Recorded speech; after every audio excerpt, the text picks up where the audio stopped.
Howdy partners, EDDBUD here, and today I'm back with one of my famous comparison videos for you. How does the new ZoomX Invincible Run Flyknit shape up against the React Infinity Run Flyknit 2?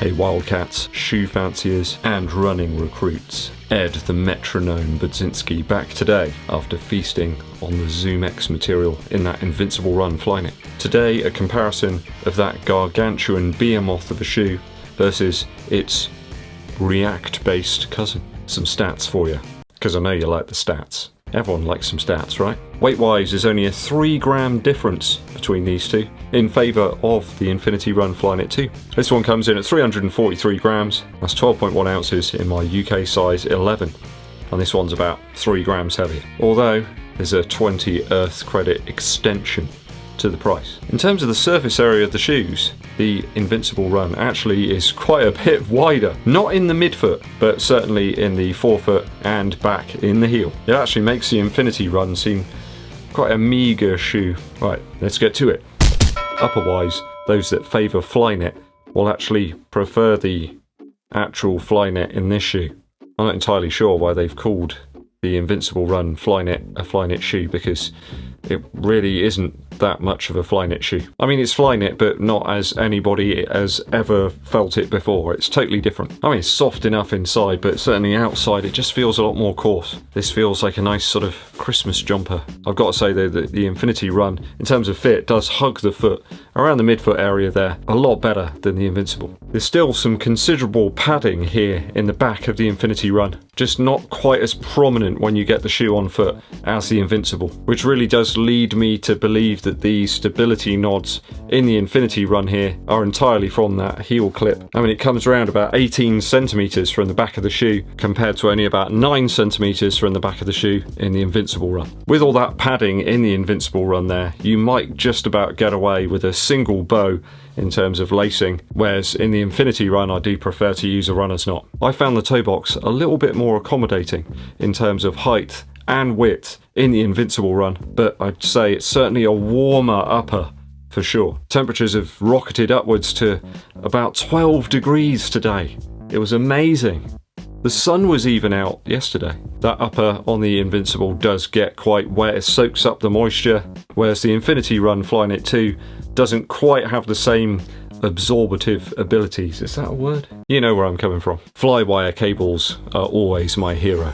And I think for me, it just gives the Infinity Run Flyknit 2 a slight edge in terms of upper. So, scores after the first round are 1-0 to the Infinity Run Flyknit 2. In terms of midsoles, it's a firm React versus an infinitely squashable Invincible Run.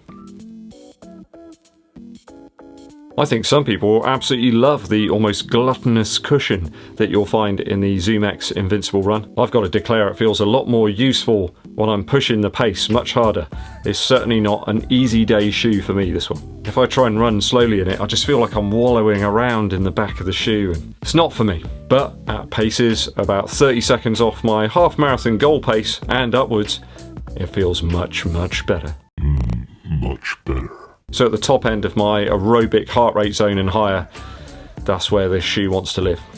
And it feels great actually at that pace. Smooth, and not a massive departure from the sort of feeling you get from the Vaporfly Next Percent. There's hints of the Fuel Cell TC in there as well from New Balance, but I'm not entirely sure that that's what this shoe's supposed to be for at all. Certainly not the most stable of shoes in the midsole, and it works a hell of a lot better in dry conditions. It's got to be 7 minutes 20 seconds per mile average or above for this shoe to work for me. At lower, more forgiving paces, round about 8 minutes per mile, the shoe feels just like loads of other shoes that you could use at that pace.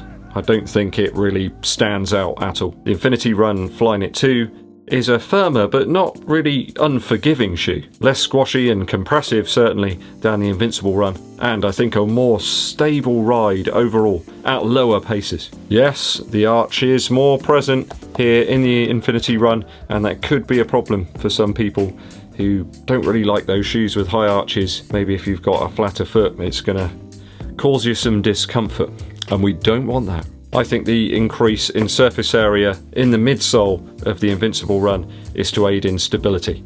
I just think ZoomX, it requires that increased amount of surface area. We all know what the Vaporfly 4% Flyknit was like.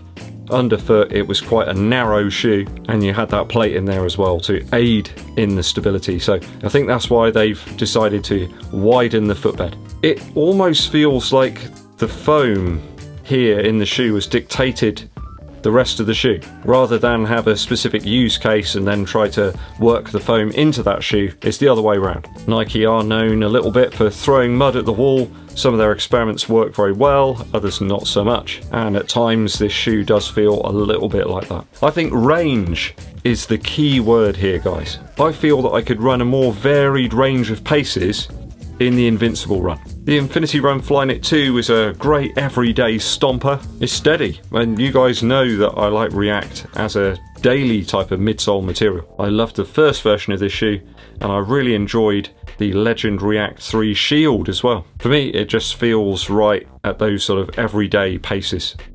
Nothing too crazy. I've got to say though, it's alluring, intriguing and exciting having a shoe in your daily lineup that can go a little faster if you want it to. I mean, it certainly feels better at pace, and it's usable at those lower paces for me. The Invincible is certainly the more versatile shoe from my perspective, so I think on midsole, I'm going to call it a draw. That means we got 1.5 for the Infinity Run Flyknit 2 and 0.5 for the Invincible Run. On to Outsole now.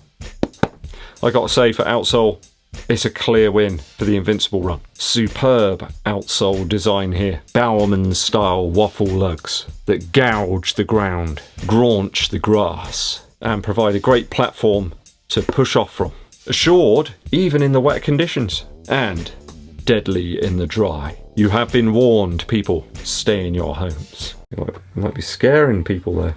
That aside, the Infinity Run outsoles no slouch. I think it's up against Nike's best idea since the Next Percent, so yeah, it's a hard one to topple. As such, I think I'm going to say it's a waffle win for Outsole in terms of the Invincible Run. So after Outsole, scores are even at 1.5 each.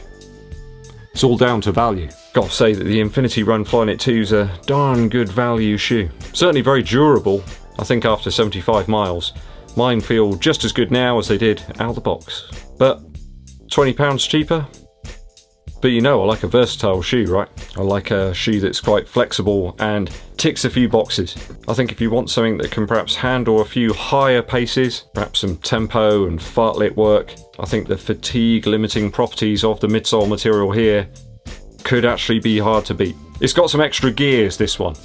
The Infinity Run Flyknit's got 3 and this one's got 5. It might be though that you just don't need those gears. It's a little bit like my mum, you know, she never uses the upper gears in her car, she just doesn't use them. The Infinity Run Flyknit would be fine for her. Hi mum. You guys know that ZoomX material is pretty durable as well. I did a video on that back some time ago with info from lots of other runners, and it really did show that ZoomX used in the Vaporfly Next Percent does last a fair old time. Don't listen to those naysayers that say it just falls to bits and stuff. It's not true. So if you want a little more bounce out of your Infinity Run Flyknit 2, put some of those Innovate boomerang insoles in there. It's just going to open up a whole new world of space hopper like possibilities for you. I think those insoles just give the shoe a little bit more of a forgiving feel, just some more cushion underfoot, and that takes you up to about 160 Earth credits, which is exactly the same price as the Invincible Run. So I think it's down to use here really, guys. Easy to longer daily use, lower paces. I think it's got to be the Infinity Run Flyknit 2. Perhaps slightly less daily use, some longer miles at faster paces. It's got to be the Invincible Run. I just think it's too close to call really on value. I think if you've got to have one of them, perhaps consider whether you've got a high arch or not. If that's the case, then you might want to go for the Infinity Run. Although I haven't experienced any more arch pain from the shoe, so that's about another 18 or so miles, and they've been fine after that, so who knows. So it's going to be a draw in terms of value. Final scores are 2 each. It's a draw. I think golden goal, perhaps down to your preference on upper and your arch support requirements. I gotta say, a cheaper option actually between these two shoes would be the Asics Nova Blast. It sits somewhere between both of them, I think, although it's quite a bit cheaper. And the laces that come with it stock are total trash, so get rid of those. This one weighs in at 321 grams, which is 11.3 ounces, so a little bit lighter than the two Nike shoes. Something smack bang in the middle in terms of midsole feel. Less fitting upper, that has to be said, but with less bulk in the material around the heel collar. So that'd be my suggestion if you want something in the middle and you don't want to shell out for the two Nike shoes. What do you make of today's comparison? Do you agree? Maybe you disagree. All opinions are valid. Let us know how you feel down in the comments. Musical interlude time. So for my easier 7 miles earlier in the week, I reached for an album I hadn't listened to for a few years actually. I think it was released in 2016, which is from the Fruit Bats. It's called Absolute Loser. There's some cool psychedelic sort of folky vibes here, but some really nice driving acoustic guitars on some of the tracks as well. I really like the lyrics as well. The guy sings in this really interesting, characterful way. I particularly like track 4, which is called Absolute Loser, and also the great track My Sweet Midwest. Just really interesting production on the whole thing as well. It's got that Americana sort of feel about it, but it's got a wide, open sort of production sound. Really interesting sort of heartfelt lyrics as well to some of the tracks. And it just worked really well as sort of running music. There's some good paces there. BPMs are just right. So go and check that one out from Fruit Bats. It's called Absolute Loser. Okay, thanks for sticking with me to the very end of the video, guys. I very much appreciate it. If you haven't done so already, please hit that subscribe button and click the bell below for notifications of when I launch those new videos. It really does help the channel out too if you give this video a thumbs up like and share it with your running buddies. My name's EDDBUD and I'll be seeing you